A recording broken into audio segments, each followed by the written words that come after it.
In this lesson, we're going to start filling in the site layout for the sample application. Among other things, this will involve adding some styles using Twitter's Bootstrap framework. And we'll also add the first version of a site-wide navigation system with links to the static pages from the third lesson, such as home and about, which will involve creating a consistent header and footer for each of our pages. As part of this process, we'll learn about some powerful Rails techniques, including partials, routes, and the asset pipeline.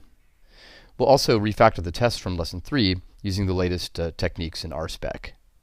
Before proceeding, we've got a little housekeeping to do. If we look at the status here, we can see that there's an untracked file, exampleuser.rb. That's left over from the last lesson. So if you have that, I recommend removing it. We're not going to use it in the rest of the tutorial. The -f flag here forces the removal, so this avoids the prompt that says, do you really want to delete it? Because I really do. The other thing here is that there's been a modification to the application layout. Let's see what that change is. Do git diff, and we see that the change here is that there's just this one change from the old style hash to the new Ruby 1.9 style hash. Take a look at that here. So if you haven't made that change, I recommend doing that now. I'm going to commit it.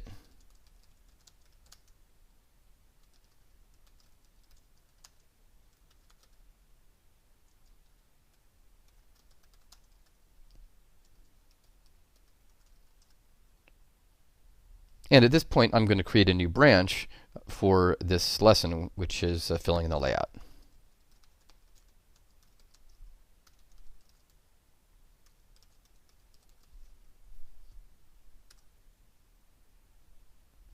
Let's get an overview of where we're going to be going in this lesson. We can start by taking a look at the sample application as it currently stands. This is the home page at /staticpages/home. And here I've got a mock-up of approximately what the sample application will look like by the end of this lesson. In the upper left, we've got a site logo that just says sample app, and then we've got some navigation links. Then we've got a welcome here, along with a button to sign up, and then a standard footer. By the way, I'd like to note that the reason I'm calling this the sample app instead of something more specific like a microblog is because I want to emphasize that the techniques we're covering are very general. While it is true that the sample application is a microblog platform, that's incidental to the core of this tutorial. The techniques we cover are actually applicable to virtually any kind of dynamic web application. All right, I've reorganized the windows here so that we can better see what we're doing. The mock-up here is on the left, and so I'm going to start adding things to the application layout here on the right. The Rails tutorial isn't a course on web design, so I'm not going to explain in detail what all of these elements are. But HTML and CSS are fairly straightforward, so even if you don't have extensive background in this, you can probably pick it up along the way. I'm going to start by adding a header tag here. And I'm going to give this header a couple of classes. This is going to be for the navigation bar, so I'm going to give it the class navbar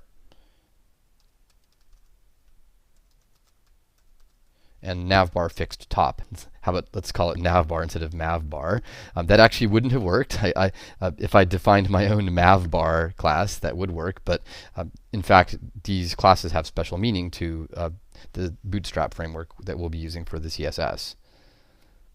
Now I'm going to add a div tag. This is an HTML division. And I'm going to give this class navbar_inner.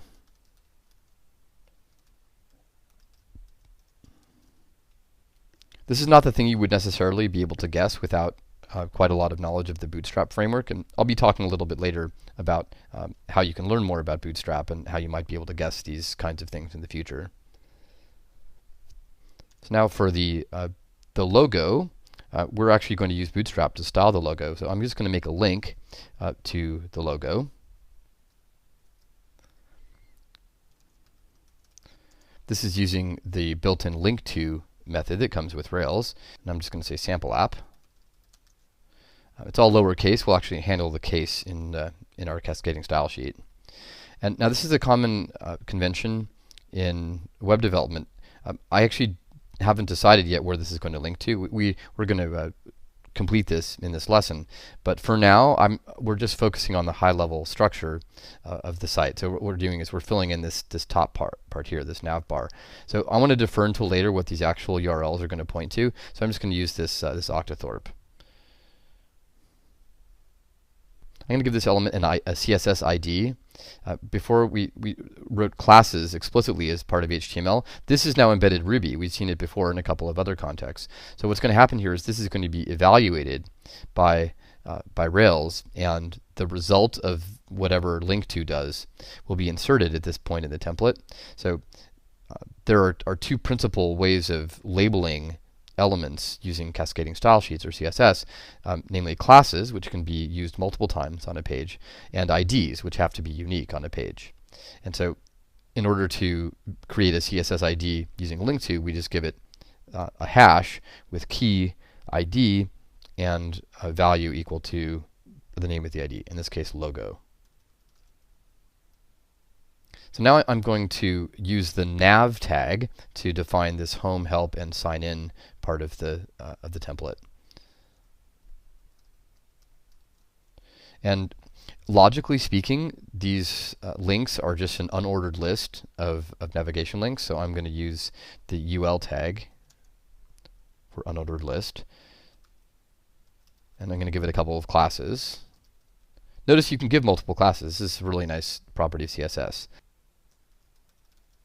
Again, these are specific to Bootstrap. And now I'm going to make some list elements using the li tag. So this is going to link to the home page.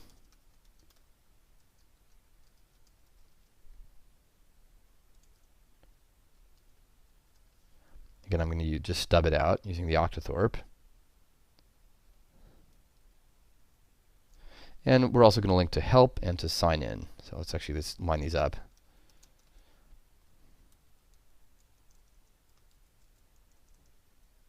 You don't have to do that, but it looks nice. So let's start closing off these tags.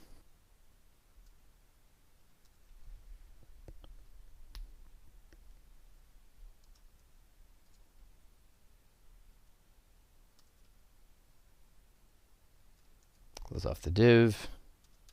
Close off the header. Now, in order to use Bootstrap, we also need to wrap the main body, which is what gets put in by the yield tag here, in an extra class. So we're going to use a div. It's going to be class equals container.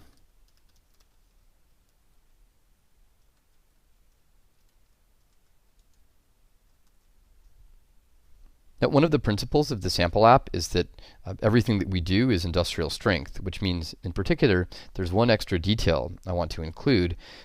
There is this annoyance that Internet Explorer is just the bane of web developers everywhere, web developers and designers. And so one of the problems with Internet Explorer is its behavior is quite inconsistent. And there's a hack, there's a workaround, which is to include a little piece of JavaScript called an HTML shim. And what that does is it hacks older versions of Internet Explorer so that they support HTML5. So I'm going to put that in here. We'll actually tuck this away in a partial in a few minutes, but for now I'm just going to stick it in the layout. I'm going to tuck it away because it's ugly. So this is just awful, and I hate that I have to do it, but this is what you need to do if you want to have an industrial strength website. So this syntax is actually specific to Internet Explorer. Everything else, every other browser will ignore this. In fact, this here is an HTML comment. So this is ignored by everything except IE. And what this syntax says is if less than IE 9. In other words, for versions of Internet Explorer less than 9, we're going to include this JavaScript. And the source is actually up at googlecode.com, so let's put it in.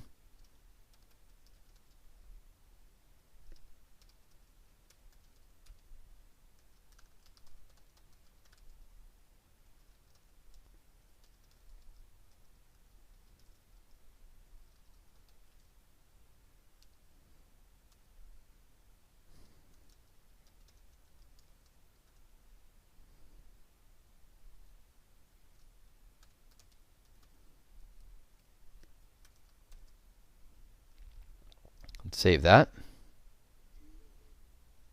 Now let's take a look at the results.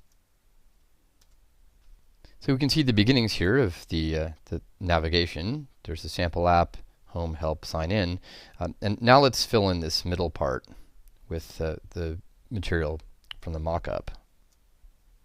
That's on the home template. So let's change this up.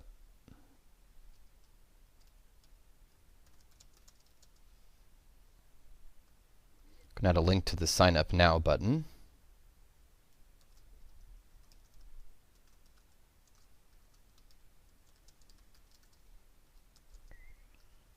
And as before, we're going to stub it out here, and I'm going to give this some classes. So the way you do a class in this link to is just as a hash. By the way, this syntax highlighting is it's actually pretty tricky to get this just right. It's highlighting it as if it were a Ruby class and not a CSS class, but it's essential to understand that this has nothing to do with Ruby classes. So let's put these in. This is going to be a button, BTN, and it's going to be large.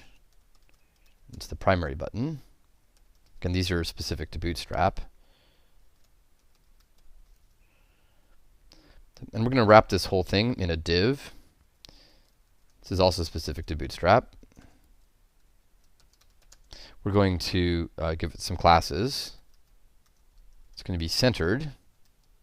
And this is a particular class in Bootstrap called Hero Unit. And I think I included it mainly because I think it's cool that there's a CSS class called Hero Unit. Let's close this up. And I'm going to add one more link just to show you how to link to an image. I'm going to link to an image tag. So this is also a helper provided by Rails, this image tag. And what we do is we give it the name of an image, and it will automatically find the image in the application and include it into the site. So let's put rails.ping. And we'll see in a moment what this alt does. This is just going to give it the alt attribute.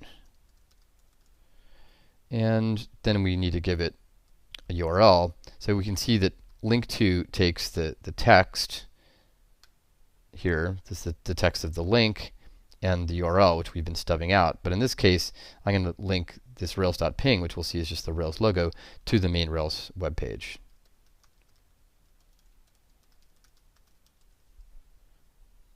Save that and take a look at what happens.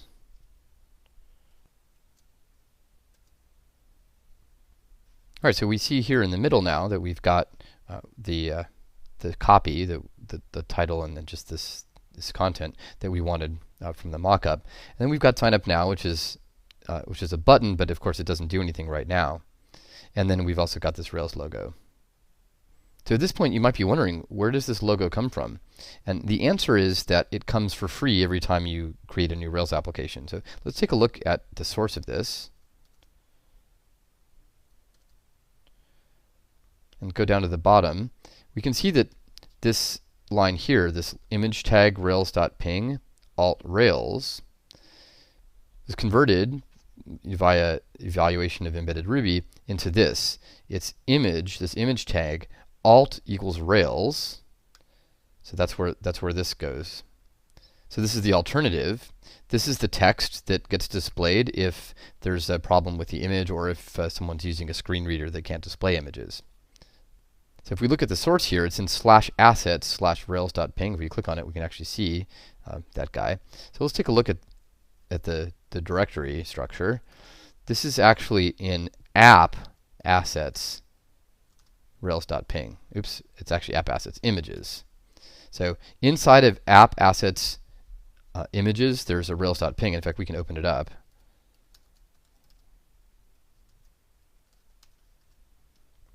So you can see that there's a Rails logo here.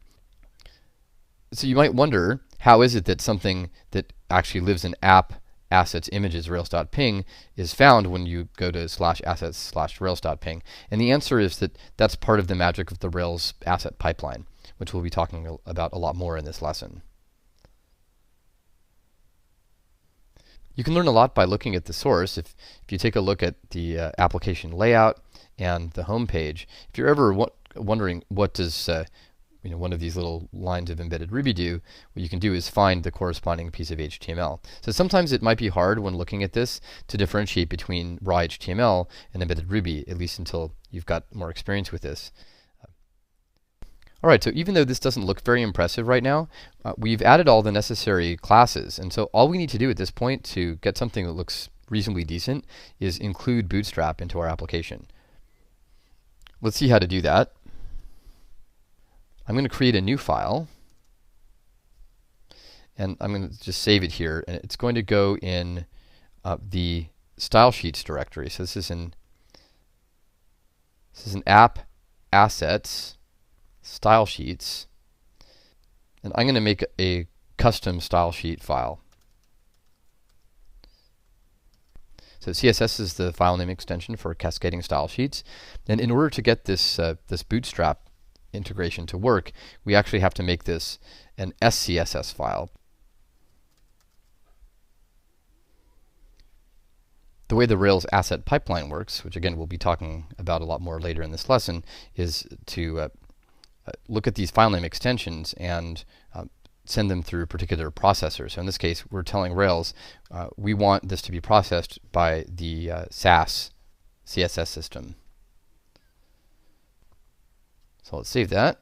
And the syntax for importing Bootstrap is very simple. We do @import and then just the name.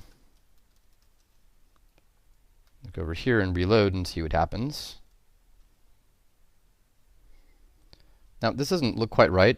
This home, help, and sign in should be in the top navigation bar. So let's take a look at our application layout. This navigation bar should also be inside a container. This is something that Bootstrap uses. So let's put this stuff in a container.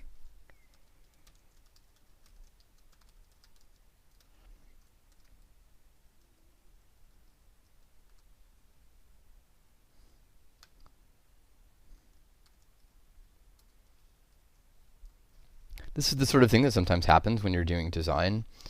You'll get things to the point where you think they're going to look okay, and then they don't look right, so you have to come back and start fiddling with the HTML structure. Let's reload this now. There we go, that's more like it. So it still doesn't look great, obviously. We have a lot more work to do, but now we've got the sample app logo up here in the top left, and we've got the navigation links here. So by the way, if this doesn't work for you at this point, it's probably because you need to add the Bootstrap SAS gem. This was covered in lesson 3, where I went to the gem file for the Rails tutorial. Just as a reminder, it's at bit.ly/Rails tutorial gem file. So here it is. But remember, don't use what you see here. Use what you actually find at that site, because it's a lot easier to update this file than it is to update the screencasts. So if you use that gem file and then run bundle install, it will install Bootstrap SAS. You might also notice that we've made this application layout without writing any tests. We actually are going to write some tests later on, and then there's an exercise which I'll solve showing how to use tests to make sure that these navigation links are correct. At this point, we could be writing tests for the presence of, say, home, help, or sign in. But as we'll see later, it's easier to wait until we actually know what the links are. So right now we've got these little stubs. But once we have the right URLs, we can actually just click on these links inside of the test. I also find that test-driven development doesn't work all that well when you're doing this sort of design work. It's still a good idea to make tests, but oftentimes it's more convenient to write them after you've done the design. All right, we've got the basic Bootstrap. Let's add some custom styles. I'm not going to explain what all of these mean, and in fact, not all of them even apply right now.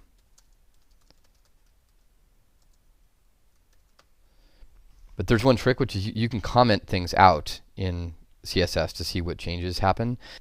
And you might guess just from this that I'm going to be putting some universal styles here, and this is a comment. So the comments in CSS are wrapped inside this / asterisk */*. And I'm just going to put down a bunch of rules here.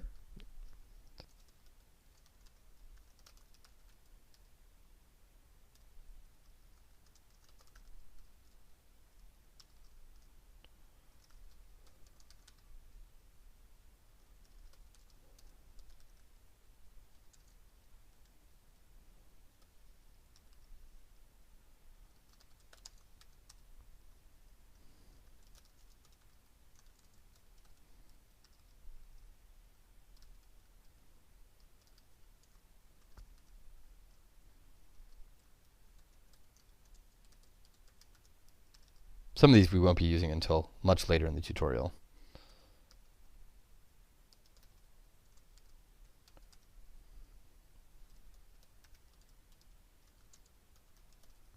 I should note that this is not styling a particular HTML tag. All of these are tags. So HTML, the body tag section, text area.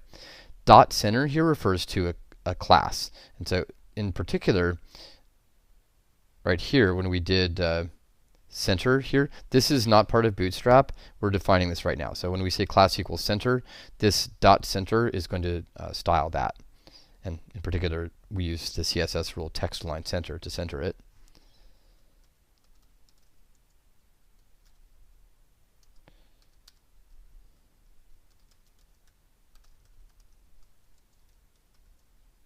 I should also note that everything in here is just pure CSS. We're not using any features of this SCSS file except for this Bootstrap line. And in fact, even this is just CSS. It's that the Bootstrap itself has lots of SCSS. Later on in this lesson, we'll convert some of this CSS to SCSS and see what SCSS is all about. But for now, let's reload this page and see what we get. Ah, that looks a lot better. So now I'm going to add some CSS for typography.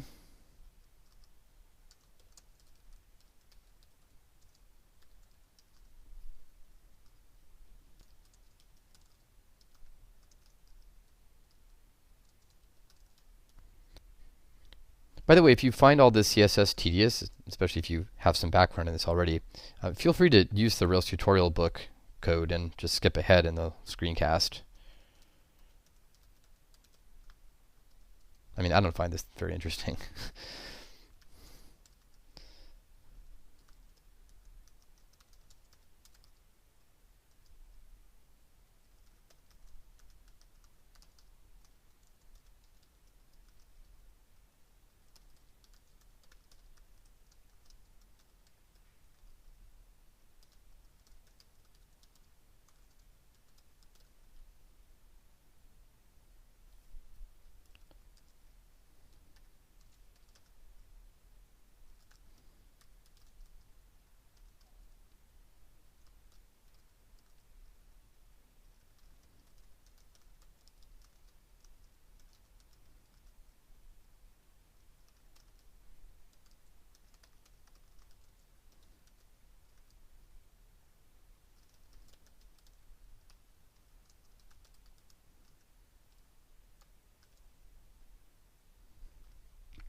See if that changed anything.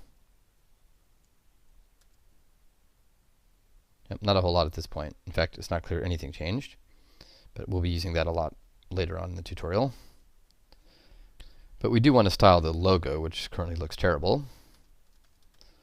Now you might recall that we defined the logo along with this ID. So this logo has the logo ID, and if dot center here styles the center class, Octothorpe logo styles the logo ID. We're going to give it some rules here.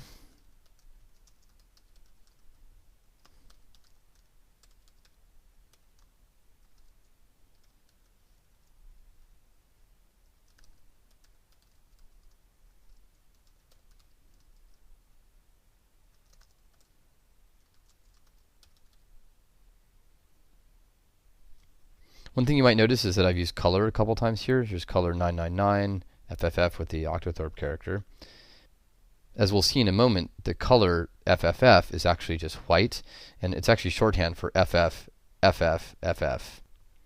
This is the red value, this is the green value, and this is the blue value, so this is RGB. And each of these is represented as a hexadecimal digit of length 2, which ranges from 0 up to 255. So what this says is max out red, green, and blue, and that yields white. And when you have repeated things like this, you can just compress it down. So this 999 is actually 999999.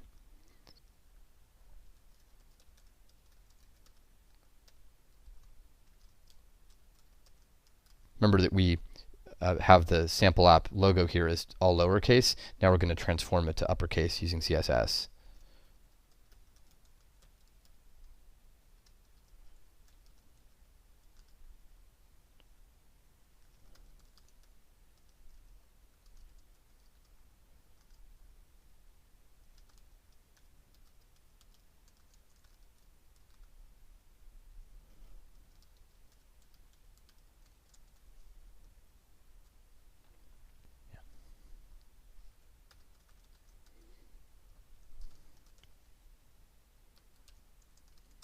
This is going to determine what happens when we hover over the logo.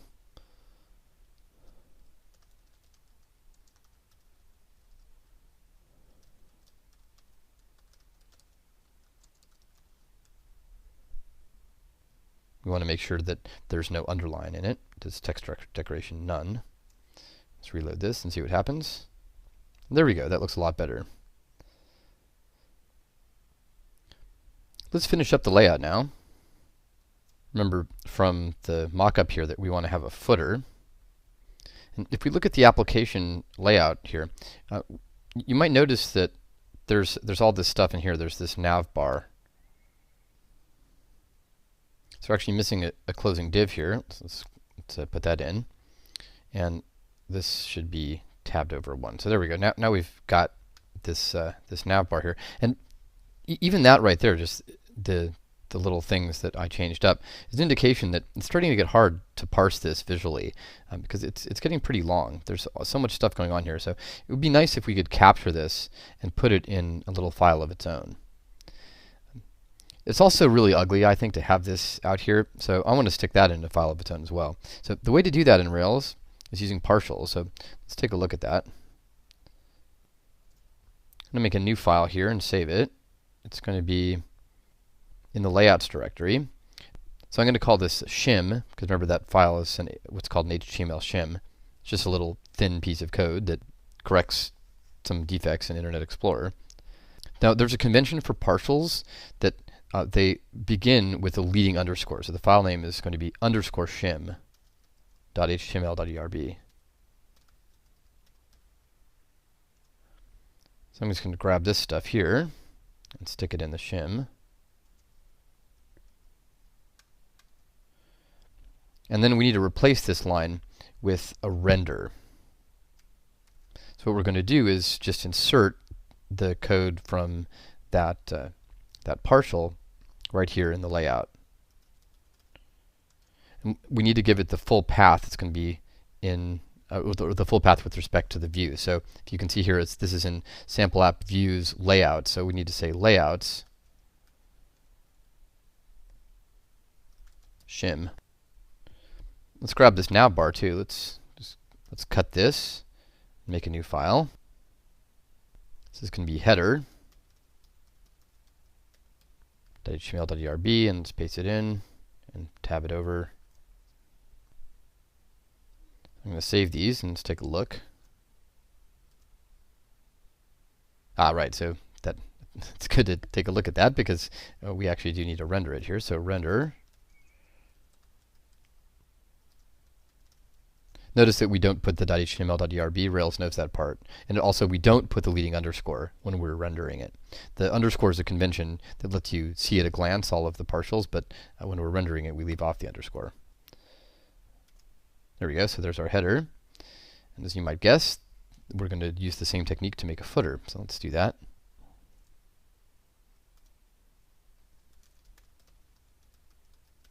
By the way, sometimes if you have a partial that's used on multiple pages, you'll want to put this in what's called a shared directory. We'll just create a new directory called shared later on. And some Rails developers put all of the common elements in a shared directory. But for things that are actually on the layout, I like to put them in the layouts directory. We'll create that shared directory later on. So let's put in a footer. There's actually a footer tag. We'll also give it a class footer. That's for Bootstrap. And now I'm going to put something in a small font.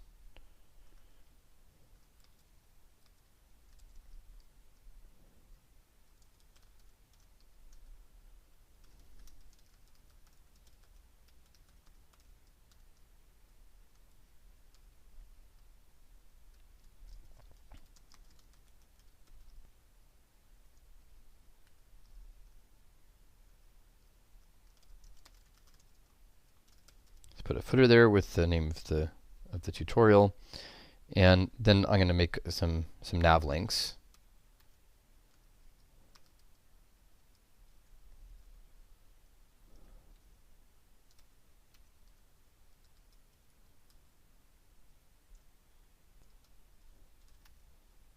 So here's an LI, and remember what we have here. Let's link to about, and we'll just stub it out here. And we'll also link to contact. Just line these up.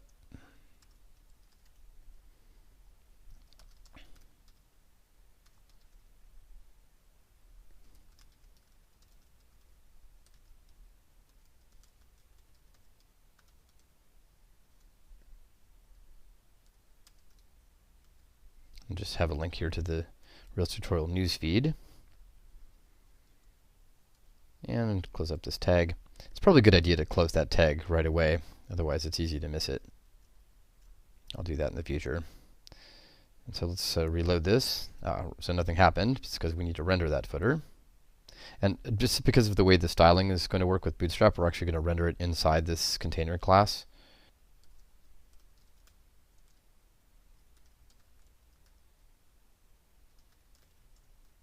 All right, let's take a look at this. All right, so there we go. We can see that the footers appeared. Of course, it doesn't look any good because we don't have any styling for it, or minimal styling. So let's add some CSS for the site footer.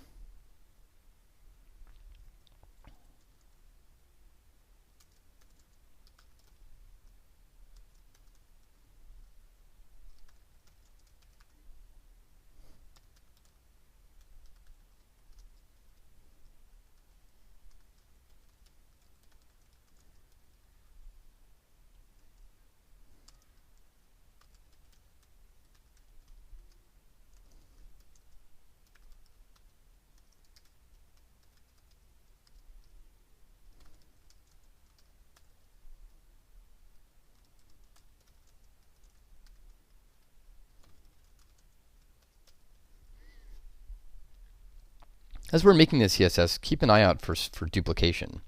Notice we have footer here and here. The color is now repeated, right? This 999 is repeated. Those are some things we'll try to refactor once we start using Sass later on in this lesson.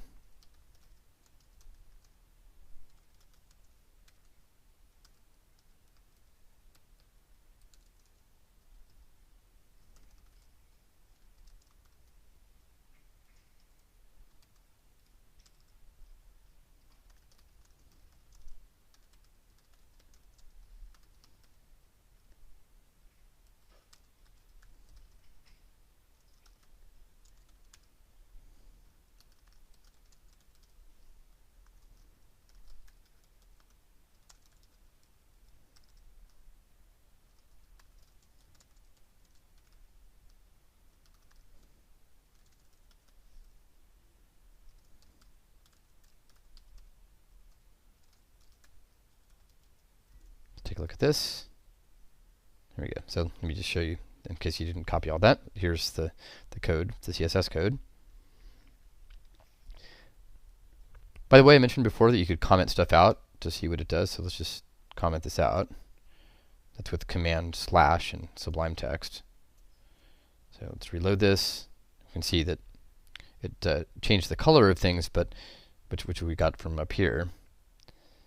But it didn't put them in the right place. So we've got some. We also have this list style. You can see here. There's the bullet points. So that's what this is: the float right, the list style none, and then the float left and margin left that handles all of this placement. There we go. Now that we've gotten the basic style sheet set up, let's take a closer look at the Rails asset pipeline. We can do this at the command line here. In previous versions of Rails, the static assets like style sheets or JavaScripts or images were all in the public directory. And there actually are still some things there, including this index.html file right here, which is what we get when we go to localhost 3000. But in newer versions of Rails, starting in Rails 3.1, the style sheets, JavaScripts, and images are in 3 separate places. So that might seem like a step backwards, but in fact it's a lot more convenient. So let's open up the current directory and take a look. So the 3 locations, let's start at the bottom, are in vendor, so vendor assets, and then you can have JavaScript style sheets, and if you want you can add images. The assets in the vendor directory are designed for third-party assets. So this is some vendor gives you assets that you can use in your application, you can stick them in vendor. If, on the other hand, you make some assets that are used from one application to the next, you would put those in lib. This is for library files. So right now there's nothing here, but if you wanted to, say, have some standard images across different projects, you could put them in lib assets in each project. And finally, for application-specific assets, we have app assets.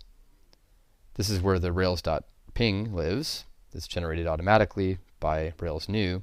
And then we've got a default application JavaScript and an application CSS file. Now, we created our custom CSS file earlier on in this lesson, and we put it in this directory because this is specific to our current application. You might also note that there's a static pages CSS file. This is generated by the static pages controller generate command. We won't actually be using this anywhere in this lesson, or indeed in this tutorial. In principle, though, we could put things in here and have lots of different CSS files. And indeed, that's a good practice in general, but for the purposes of this tutorial, I'm just going to put everything in custom.css.scss. Now, you may wonder, since we put styles in there, which are clearly have been reflected in the sample application, how can it be that they actually show up? Because if you look at the actual files that are included, we saw that only application.css is included. So let's take a look at that. So here's application.css. You might recall when we looked at the CSS file, we saw some comment characters. These are the CSS comment characters.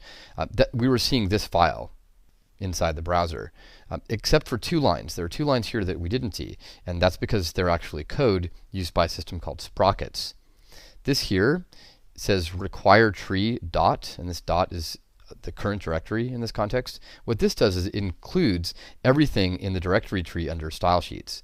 In particular, this is the line that includes all of the custom CSS. And then require self ensures that any CSS in this file is also included. So for example, if we were to add a style to the paragraph, we can say colored green. We can see that it changes the color of the paragraph here.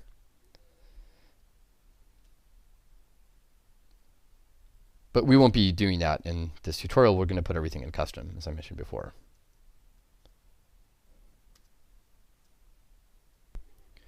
The Rails asset pipeline refers to the way that Rails packages up all of these assets and puts them together for the final application. One effect of this is that by putting file name extensions on files, you automatically tell Rails which preprocessors to use. So for example, if we were to put custom.css.scss.erb, we could actually put some embedded Ruby in this CSS file. If we were to do this, what would happen is Rails would process the file with ERB and then with Sass, which we're about to talk about, and then it would return custom.css and package it up along with application.css. So this is a really useful way of having a bunch of different files and logically separating things into different CSS, JavaScript, images, and so on, and having them all packaged up into one place for production. Among other things, this is very efficient, and part of the reason that the asset pipeline is now standard in Rails is because everybody was doing this in some way, in lots of mutually incompatible ways. So what's cool about the asset pipeline is now there's a standard way to do it in Rails. All right, so we're finally ready now to take advantage of this pipeline directly, we're going to refactor our CSS file to use Sass. So Sass actually supports two different file formats. One of them is .sass, and it doesn't look at all like CSS, or it only sort of bears a slight resemblance. It uses indentation for block structure, it uses lots of symbols, and it's really cool. It's a very nice clean syntax, but it's a little bit more difficult to learn, especially for designers, because it doesn't look like CSS. And it also means that it's fairly difficult to use with projects that already have lots of CSS in their code base. So we're going to take a look at the other format supported, which is the Sassy version, or SCSS. SCSS is a really useful format because it's a strict superset of CSS. That is to say that every valid CSS file is also a valid SCSS file. In particular, as I mentioned before, the only thing in our file currently that's not vanilla CSS is the stuff inside of this import. One of the cool things about Sass is that it lets us capture some common patterns in CSS, and it makes our CSS files more compact and logically easier to understand. So for example, let's take a look at this center that we made, the center class. So you can see here that we've got .center and then text line center, and then we also have a rule for an h1 tag inside of a center class. So it would be nice if we could somehow just group these together. So I'm going to move this over and put it in here, and then get rid of the .center. So this is not valid CSS, but it is valid SCSS. So what's cool about this is that this h1 automatically inherits this .center context. There's another place where we can make use of this this nesting. Let's take a look at the logo. Here it is. You can see that there's this logo ID, and then there's logo hover. So you can move this over and cut it, and then put it in. So now before we had an h1 because we had .center and then h1, but here we actually have the logo ID right up next to the hover. So the way to do this in SCSS is to use an ampersand. So in this context, the ampersand is just whatever this thing is here. So just take this and stick it in where you see the ampersand, and that's how this rule works. So if we look here at the footer, we can see that there's all kinds of things that can be nested using both of the rules we just talked about. So for example, this here, this A, can just be put into the footer. It inherits the context. And then inside of that, we can use this ampersand trick, ampersand hover, and then put in this rule.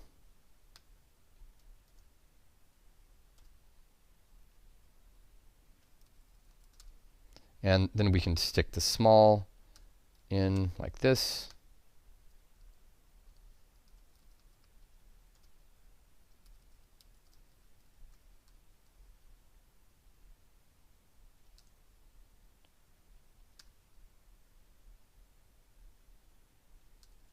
And we can put in the UL. Let's just do this.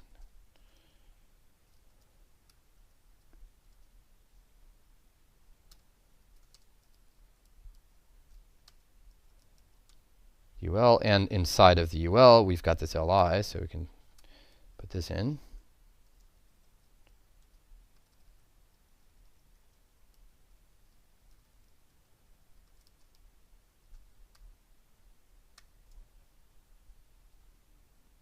So let's go take a look at this. Just reload it, and it should look just the same, and it does. So this is a lot more convenient, being able to indicate the structure of CSS with this indentation and the nesting. Actually, we don't need the indentation. In Sass, in raw Sass, like .sass file, you do need the indentation, but in SCSS you can omit it. But it's really a lot easier to parse visually if you have the indentation. But in any case, the curly braces are what are giving us the block structure. Many developers and designers find this kind of nesting and inheritance to be more convenient than raw CSS. I mentioned briefly before some other duplication in this file. Let's take a look at 999. Just search for it. You can see that 999 appears in a couple of different places. And in fact, we can name it at the top of the file as follows.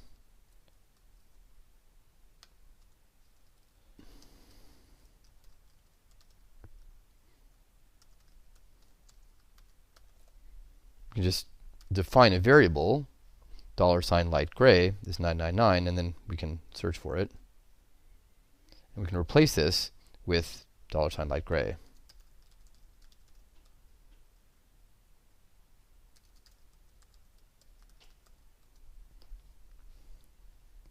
Now, one of the cool things about using Bootstrap is that there are lots of predefined colors. So let's take a look at some of those. So here's the Twitter Bootstrap homepage. Let's take a look at some of the colors. The custom Bootstrap colors come as part of what's called Less, which is a CSS preprocessor. It's very similar to Sass, and in fact, the Bootstrap we're using is not raw Bootstrap. It comes care of the Bootstrap Sass gem. So the author of that gem keeps Bootstrap Sass in sync with the official Bootstrap version, which uses Less. So this might seem confusing, but it's really very easy because Less defines these colors using an @ symbol. The only difference between Sass and Less in this respect is the first symbol here. So instead of @ Sass uses a $sign. In fact, you can see that there's actually a variable corresponding to light gray, which is called gray light. Let's take a look at this. Refresh this. It still works. And then we can actually replace this with gray light.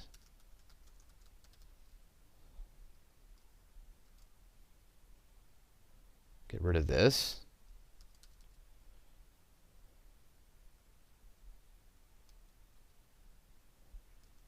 There we go. It's still the same. So this is a useful page, this one here, where you can look at the different Bootstrap variables, because everything here corresponds to a $sign version in Bootstrap Sass. Now, it's a good exercise to go through this entire CSS file and make all the changes that result from using nesting and predefined variables. I'm not going to take the time to do that. Instead, I'm just going to paste in the result that you can get from the Rails tutorial book or from the official sample application reference code.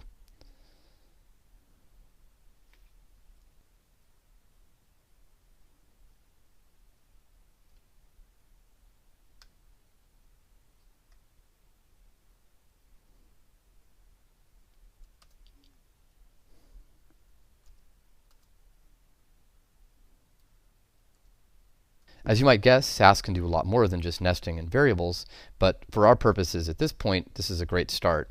Sass has good documentation, so do a web search on Sass and read more about it if you're interested. This is all the styling we're going to do for now, but we're not done with filling in the layout. If you look at what we've got here, if you click on Home, it doesn't do anything. These links, none of these links work. Well, some of them do. I guess this works. But apart from the Ruby on Rails tutorial link and the link to Rails and these external links, nothing else works. All of these internal links are broken because they're just these little stubs, these little octothorpes. So in this section, what we're going to do is fill those in with the proper values. Of course, we could do things by hand. Let's take a look at how we might do that. Here's help, for example. We could hard code this. We could do /static pages /help. That would work. We can reload it. That works. But this is not the most convenient way to make links in a Rails application. Among other things, it's kind of annoying to expose the static pages to the user. It would be nicer if we could just have this be at /help. We can try that right now, but it's not going to work. Get a routing error. So it's nice to be able to have the flexibility to make these changes. And so in order to have that flexibility, we're going to use what's called named routes. We're going to define methods that return the proper routes for the different pages on the site. So for this feature, we are going to write some tests. So for these purposes, I switched to this two-pane view, and I'd like to keep the application code on the right, so let's just do that. And let's take a look at our one test file. So the static pages spec. So we're going to test our routes by visiting the routes instead of these raw URLs. So here we've got /static pages /home. we're going to call, well, actually, let's start with the other ones. The home page is slightly different, so let's start with the other pages. Let's just work from the bottom up. Instead of visiting static pages contact, we're going to visit the contact path. By the way, if this duplication bothers you, that's a good sign. We're going to get rid of that later in this lesson. I'm also going to switch over to the new style hashes here.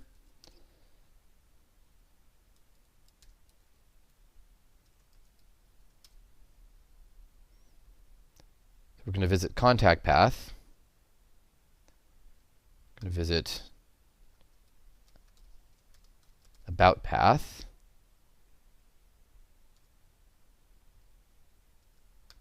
You can probably guess this is going to be help path.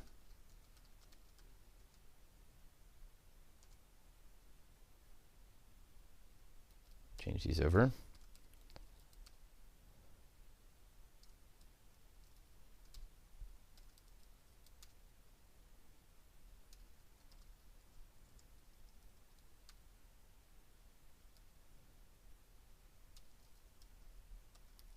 There's actually a more efficient way to do this, but it involves something that's a little more advanced than I want to talk about right now. Ordinarily, I would do this with a regular expression, search and replace. Okay, so that's help path. Now, here you might guess that we're going to say home path, but I didn't start with home because it's actually something different. This is actually known as the root path.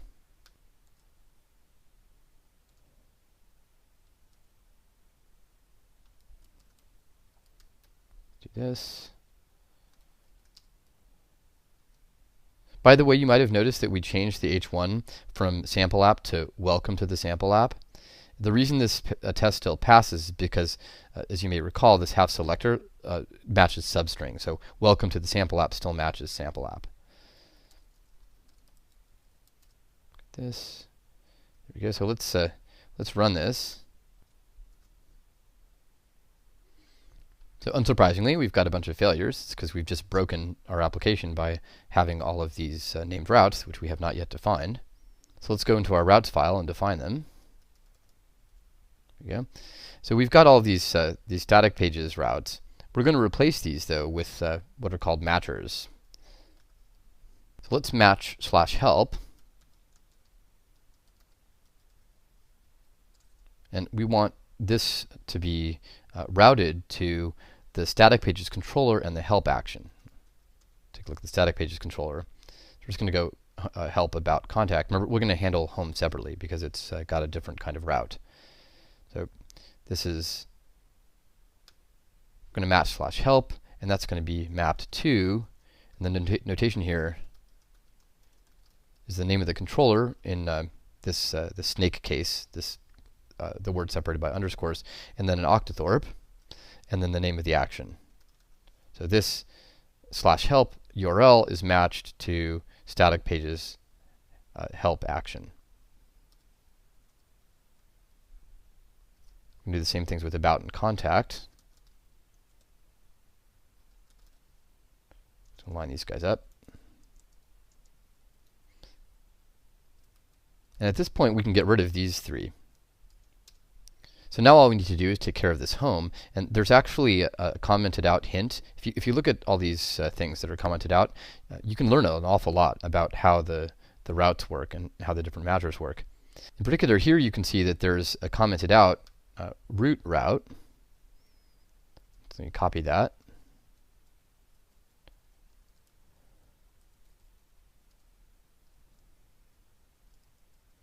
Get rid of this now. There was something in that commented out thing, by the way, that I've just ignored, and it's about to bite us. So this is actually a really useful debugging exercise. So let's rerun our tests. See if you can figure out what's going to happen. Actually, everything is failing still. And the reason for that, even though we've just defined all these routes, is that I'm running a Spork server. So I'm going to have to restart that. Remember, when you change the routes, you have to restart Spork. So let's take a look at this, run all these tests. So let's take a look at the actual application. So we need to make this /help. So that works. What about /contact? It's also the help page. So you can see we actually need to change this. You probably noticed that before. I didn't. So that's what happens sometimes. All right, let's do those. And so now let's rerun our tests. See how many ones are passing. Oh, remember we have to restart Spork. This is annoying. Like, I have to admit this is annoying. Spork is worth it a lot, but actually, why don't we just disable it for now?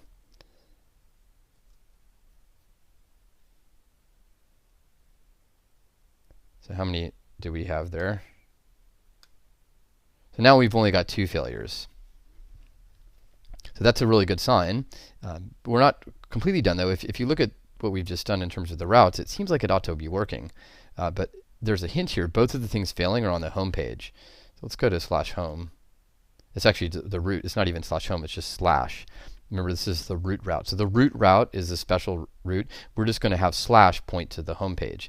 But this is what's going wrong.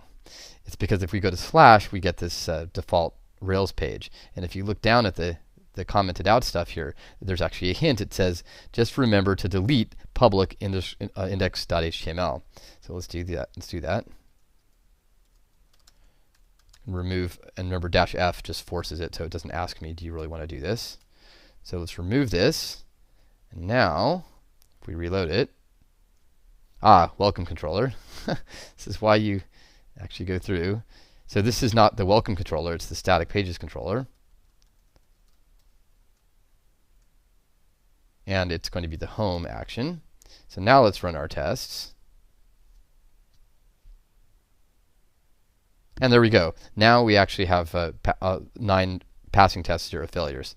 So I'm going to restart the Spork server because we're done with the routing for now. And we can just confirm in the browser that, in fact, the home page is now working.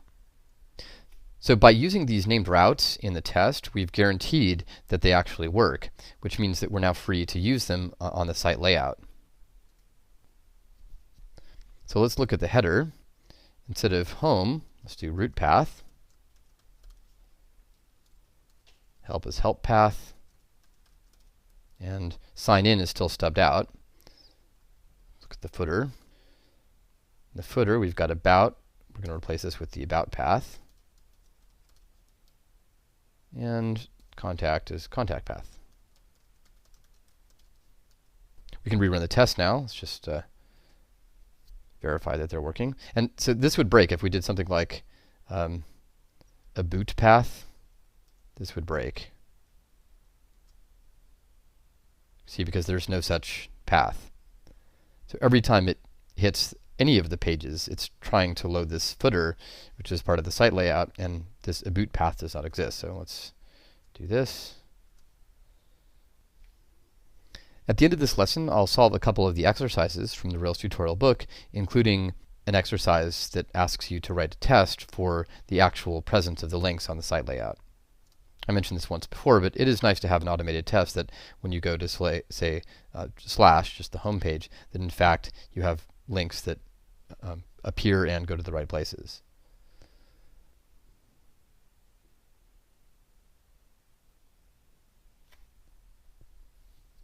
It's annoying to have to do that sequence by hand every time. It's really nice to have an automated test take care of it for you. In fact, we actually missed something in the header. Let's take a look at that and write a test to catch the problem. Here in the header, you can see we have our links to the home page and the help page, root path and help path, respectively. But notice also there's a link here to the site logo. Right now it's just this stub, but the usual web convention is for the logo to link to the home page. In other words, this logo in the upper left should link, instead of to this little stub, it should link to /, which is the root path. So let's write a test to catch that. We can click link sample app. Now we've been using the title to test the page here, but if you recall, the home page actually doesn't have a per page title. So if we were to do this, this test will actually pass. And the reason for that is because if you go to this page, the contact page, and look at the title, you can just look at the page source, it has the base title as part of the title. Whereas if you go to the home page, It's just the base title. The problem is in this test, the have selector method matches substrings. So this full title actually does match the title on this contact page. So we're going to have to use some other way of testing it. We need something that's unique to this page. Let's just test for the H1.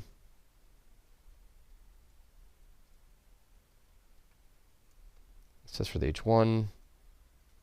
And let's have it say sample app.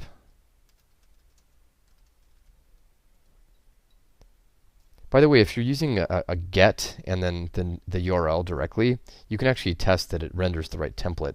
And there's an example of that later on in the tutorial. But we're using this nice intuitive capybara syntax, and the price we pay is that we have to pick some element on the page that's unique. So let's rerun the test. It should be failing. It's good. So now let's add this root path in. Rerun the test. There we go. Now we're passing.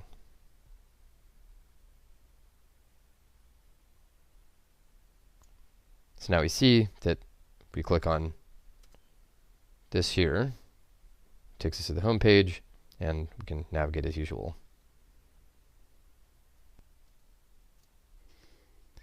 You may have noticed that our tests have gotten rather cumbersome and repetitive. So before moving on to the next step, which is getting ready to let users sign up to our website, we're going to refactor the tests. Now, this is an interesting inversion. Ordinarily, what we do is we write tests and then we refactor the application code. And as long as the test suite continues to pass, we can be fairly confident that our changes haven't broken the application. In this case, we're actually going to be using the application code as a way of testing the tests, in a sense. So we can close this down. We're just going to be working in this file here. So let's take a look at some of the sources of duplication. One of the things you'll note is that every one of these it blocks has this a visit and then some path. And it's common to each of these blocks, so we can actually hoist it up to the front here. And we can use a before block. So now that we've had a chance to talk a little bit about Ruby, we can see that the structure of RSpec tests involves these two different kinds of blocks. We've got the do end block, and then now we're going to be using a block with curly braces. But this is the same basic idea that we talked a little bit about in lesson 4. So the before, you can now figure out, is actually a method that takes a block as an argument. In this case, we're going to say visit root path. Get rid of this now. So this runs the visit root path command before each of these examples, each of these it blocks. Let's run that. Good, we're still passing.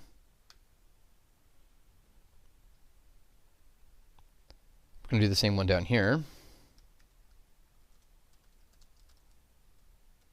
Visit help path, and we can get rid of this here. I hit escape there, by the way, it doesn't autocomplete. Still passing.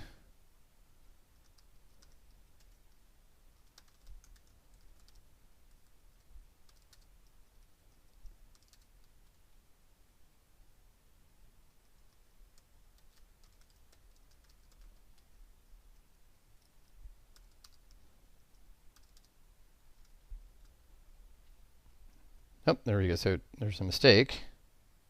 So what's going on here is it's just about path. It's not visit about path. So we need to put the visit in there. Now it should be passing. So that's a nice first step. But one of the other things you might notice is that each of these blocks is quite repetitive. It should have the H1 about us, and then the page. This line says page should have selector H1 about us, which is just saying the same thing. So it would be really nice if we could abstract this away and just have it be a single line. So we can do that first by telling RSpec that we want the subject of the tests to be the page. The way we do that is to go up here and say subject page. Remember that page is something that comes for free with the way we set up our testing environment. So now we can get rid of this page dot should have selector. What we can do is write this. It should, and now we can just take this and move it in here. And we can get rid of this. Similarly, we can say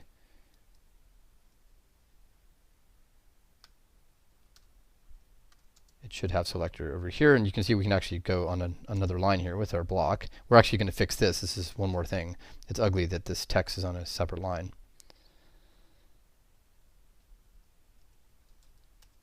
And now we want to say it should not have the selector. In fact, look at there's a place where we had root path. We forgot to get rid of this one, but that's fine because we're about to get rid of the whole darn thing. There we go. And I'm just going to eliminate some of the white space. And so you can see this is a much more compact way of writing the test. So let's run our tests. Okay, good. It's still passing. So I'm just going to do the same thing with these other ones.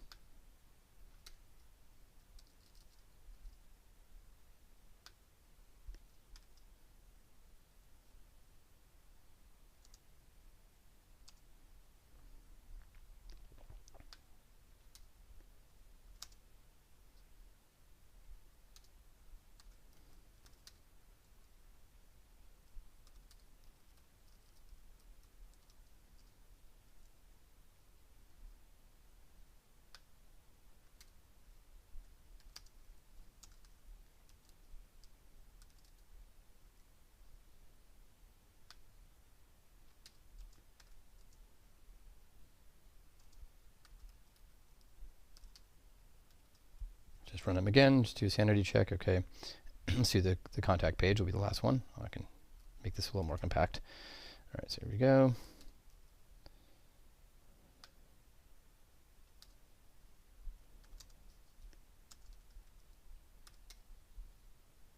And finally, get this one here.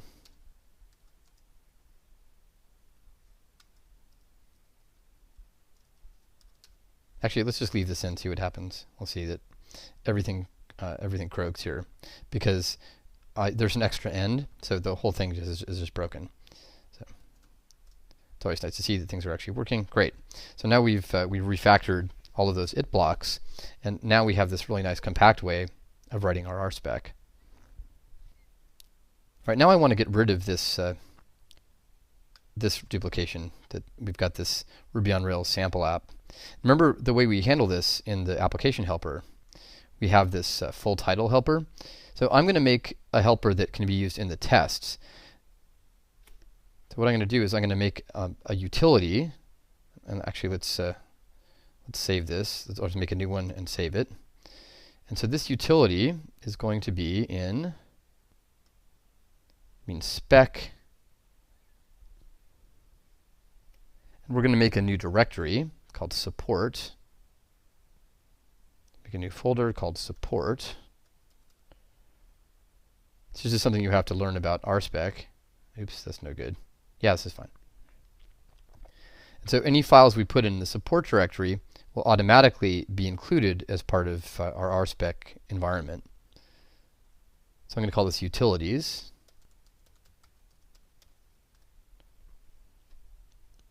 And inside here, I'm going to define a copy of this full title.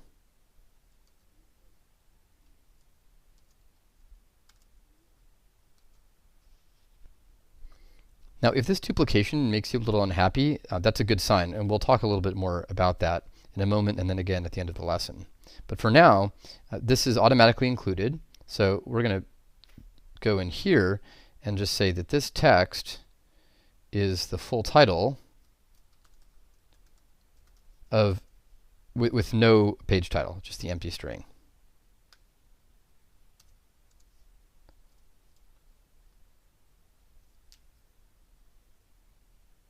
And this text will be the full title with help. Notice one of the nice things about this, now it's short enough we can fit it on just one line. This here is going to be about us.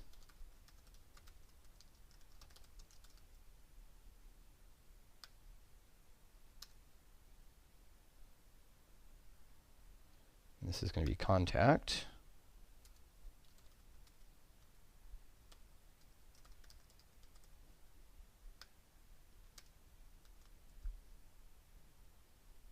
So let's run the tests again, and you can see that we actually have some failures. See if you can figure this out.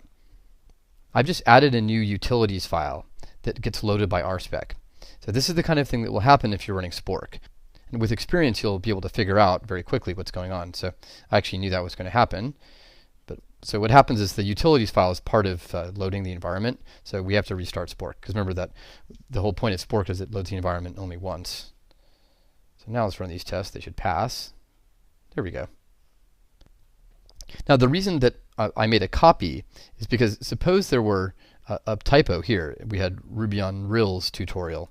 Now the actual application is broken. So it's important for the test to break as well. So let's rerun the tests. So the tests have broken, but if we just use the application helper itself, if we use the same full title method, the test would pass at this point. So we need some way of ensuring that the base title is actually correct. Now it might occur to you at this point that what we could do is actually test this full title by itself. In other words, write a test for the helper method and then just include it into this utilities file. And that's exactly what we're going to do as a way of cleaning things up at the end of the lesson. But for now, we're done refactoring our tests, and you can see that there's been a substantial improvement in terms of the clarity and length. Our next step is to make a stub page for user sign-up. We won't actually get this page to work until 2 lessons from now, but this does give us an opportunity to apply some of the other ideas that we've learned in this lesson. We'll start by generating a new controller. So let's think about what a sign-up really is in the context of a web application. A sign-up is the creation of a new user. So we talked a little bit about this idea of the REST architecture in the demo app. In the context of the sample app, that means that we need the same thing we did before, which is to say a user's controller that's going to control access to the creation of new users. The users themselves will be represented using a data model that we'll be developing in the next lesson. So for now, we're just going to generate a controller. I'm going to Rails generate controller. The convention on this is for it to be the plural. We're thinking of users as a resource. And I'm going to say that we definitely want a new action. The new action is going to be the sign-up page. And I'm going to pass it an option here, no test framework.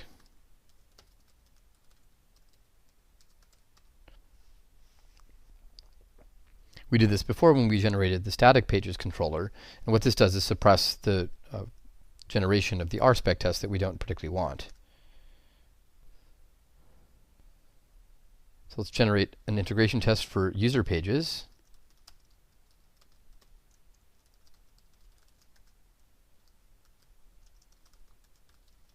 And this generates a request spec called user pages spec. There it is. So let's take a look at our user's controller. Here it is. It's just got the new method in it. Let's look at our routes. We have get user/new. So that tells us if we go in our browser, we go to /users/new, there should be a page there. And indeed there is. And it says find me in app views users new.html.erb. So let's do that. Let's take a look at it. And there it is. Now instead of /users/new, we're going to have the URL be /signup. So you can probably figure out how to do this based on the routes here. But before we do that, let's write some tests for our user pages. Here's the user pages spec, and I'm just going to get rid of this stuff in here. User pages. We're going to describe user pages, and an analogy with our static pages spec. We're going to tell RSpec that the subject is the page. Just copy that.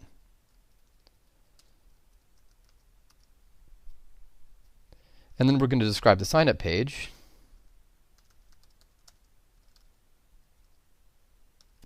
Before anything, we're going to visit the sign-up page. We want this to be sign-up path, an analogy with these guys here, root path, help path, about path, and contact path. And now we can say that it should, well, what do we have before? We test the h1 and we test the title. So let's do those. Should have selector h1. and the text should be sign up. And we should also have the selector title.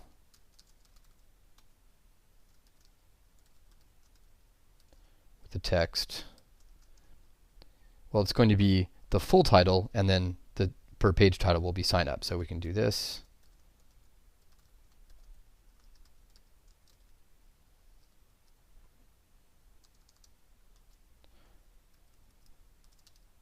So let's run these tests. And unsurprisingly, they fail. So let's get them to pass. The first thing to do is to make a route. We're going to get rid of this and add /signup. And this is going to be to the user's controller and the new action. Actually, I want to organize these a little differently. I'm going to put these the sign up here. We're actually going to keep these static pages at the bottom because they're not particularly important, and we're going to be adding most of our new routes right here. Notice that we haven't tested for the content of the sign up page, and that's because we're actually going to punt on that until lesson 7. All right, so to get these tests to pass, we're going to have to restart the Spork server. Let's do that right now.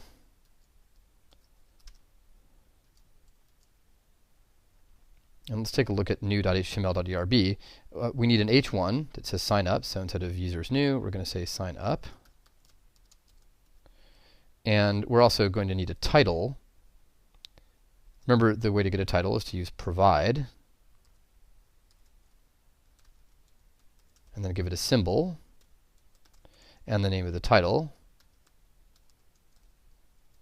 And now let's run our tests again. And there we go. It's passing. We can do a sanity check in the browser. Just go to /user/new. What should this give us? It should give us a routing error because we got rid of that route. But now we can go to /signup. And there we go. Now you may recall that we actually do have a sign up link on the home page. Let's go here. We've got this sign up now, which currently doesn't work. It's just stubbed out. You see the Octothorpe there in the URL. So let's take this opportunity to write a test just for clicking around this application layout. So these are going to be part of the static pages spec. So this is inside the describe block for static pages, and I'm just going to say it should have the right links on the layout.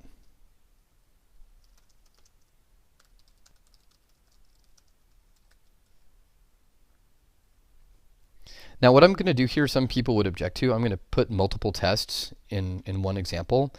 In other words, we're going to have should multiple times. But I think it's a lot clearer in this case. What we're doing is we're starting at the root path, and we're just going to click on all the links. So what we can do is we can do click link, and then just give it the text of the link. So click link about. It's just going to click on this down here. And we're going to test for the titles. So the page should have selector title with the text full title about us. So it's just a way of making sure that we're on that actual page.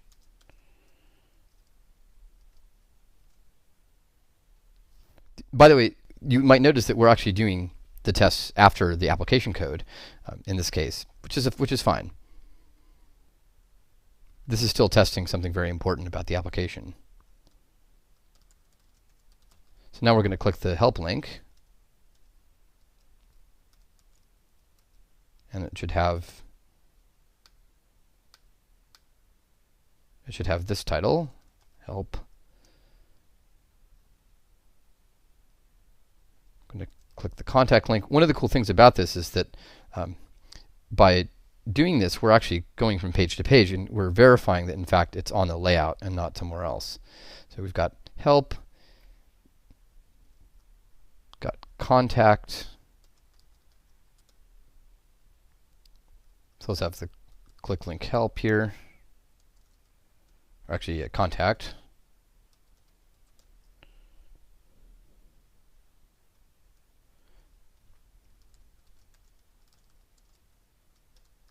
Now I'm going to click the home page, and it should have a link that says sign up now. So I'm going to click that, the home link, and then I'm going to say click link, sign up now. So this will break if there's no such link. And this page should have the full title sign up. So I've just broken the test, at least I hope so. Nope. Oh no, you know what, I did Shift Command E there, so I actually want to Shift Command T to run this file. There we go. So we've got a failure. So if we comment these out, let's just verify that it should, I think it should be passing with this. Yeah, there we go. So this is the thing that's breaking. So the reason I did this is because the home page has this one stubbed out link, sign up now. But we now have a route for the sign up page.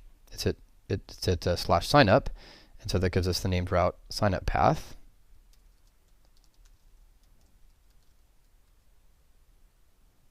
So just make sure this is, yeah, this is actually in column 81 if you look down here, so this is still hewing to our 80 column rule.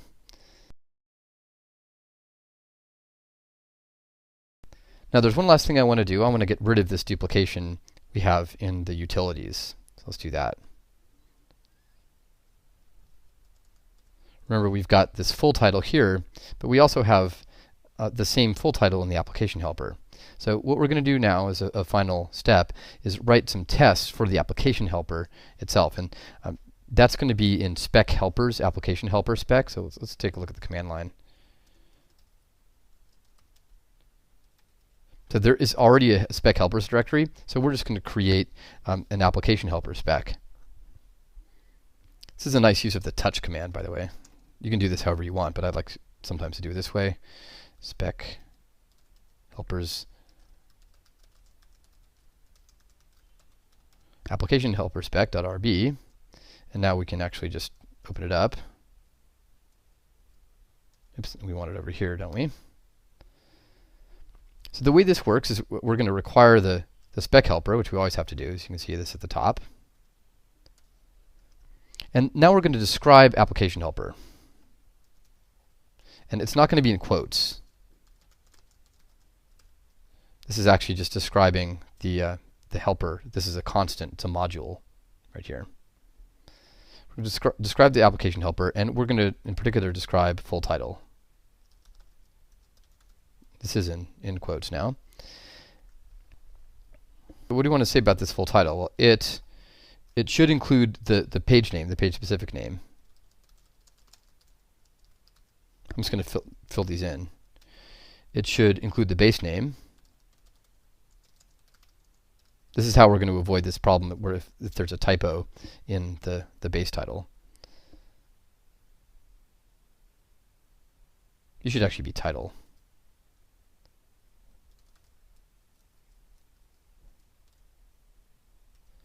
It should not include a bar on the home page, right?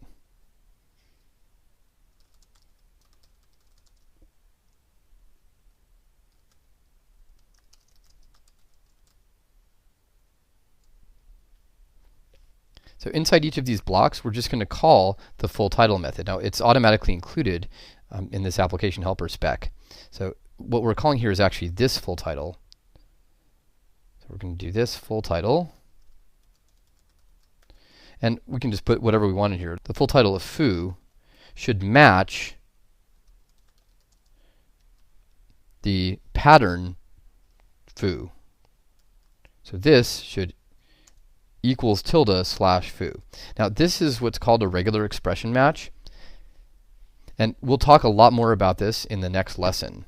So for now I'm including some slightly more advanced material. So you can just copy this down now and then come back to it after lesson 6, and you'll see that it makes a little more sense.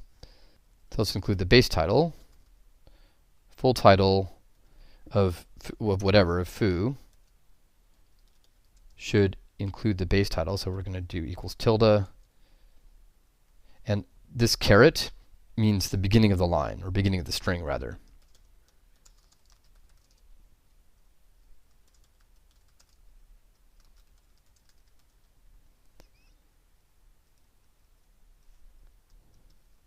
And finally, full title of a blank should not match a vertical bar character. And it turns out that a vertical bar is special inside of these things, these patterns, these regular expressions, so we have to escape it out. So let's get rid of this here. That'll make some other tests fail, but these tests should pass. That doesn't mean they will. Yeah, they did pass. That's amazing. But now these tests fail. Let's run these tests. Oh, actually, they pass. Look at that. Oh, you know what? It's because of Spork. All right, let's kill Spork.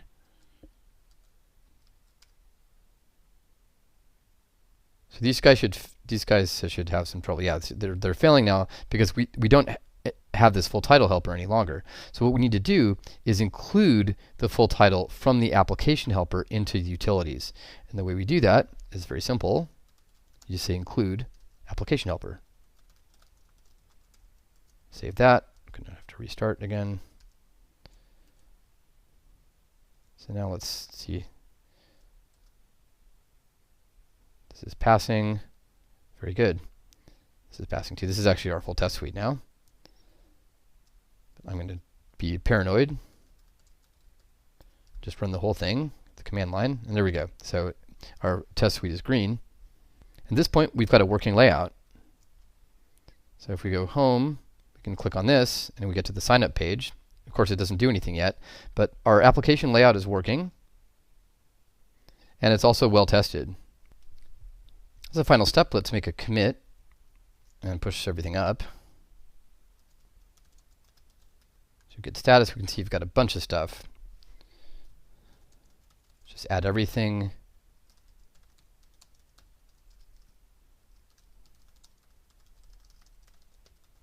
Finish layout and routes, and that was all on the filling in the layout branch, so let's check out the master branch. Oh, so I actually made a mistake there. We actually want to remove index.html from Git. I shouldn't have just done rm. There we go.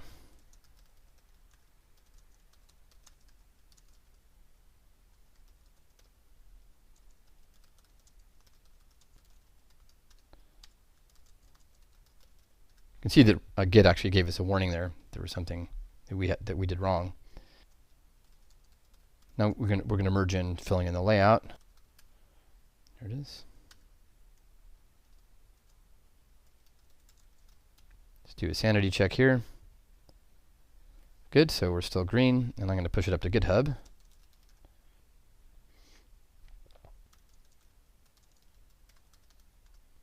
And we'll deploy to Heroku.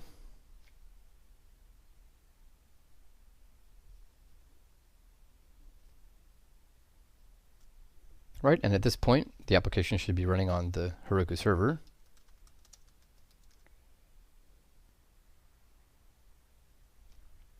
And there we go. The sample application is now live on the web. Of course, as a side effect of this, in the next 2 lessons, we're going to make the actual live sign-up page work. This is one of the reasons why you might want to use a random subdomain so that people can't sign up for your web page until you're ready to go. Although the truth is that security through obscurity is probably good enough. It's unlikely that anyone's going to guess this URL. But in any case, this is a great start, and now we're ready to get down to the real work of data modeling and making a truly dynamic database-backed web application.